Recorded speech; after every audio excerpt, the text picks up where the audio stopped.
Hello friends, ఈరోజు మనం PKL season 11 గురించి మాట్లాడుకుంటే ఎవరెవరినైతే ఏ టీమ్స్ కొన్నాయి, ఎంతకు కొన్నాయి ఈరోజు తెలుసుకుందాం. మన ఛానల్ కొత్తగా వచ్చినట్లయితే ఛానల్ సబ్స్క్రైబ్ చేసి లైక్, షేర్ చేసి, కామెంట్ చేసి వెళ్ళండి. వీడియోలోకి వెళ్ళిపోతే మనం సచిన్ తన్వర్ని 2,15,00,000కు తమిళ తలవార్ సొంతం చేసుకుంది. ఇంకా సెకండ్ ప్లేస్ వచ్చేసి మహమ్మద్ రేజా షాద్లు 2,07,00,000కు అయితే హర్యానా స్టేటస్ సొంతం చేసుకుంది. ఇంకా మూడో వ్యక్తి వచ్చేసి అయితే గుమన్ సింగ్ 1,97,00,000కు అయితే కైవసం చేసుకునే తెలుగు గుజరాత్ టైటన్స్.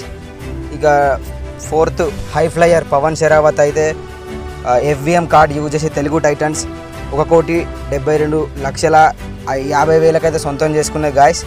ఇంకా 5 వచ్చేసి భరత్ 1,30,00,000కు భరత్ హుడాని యూపీ అయితే కైవసం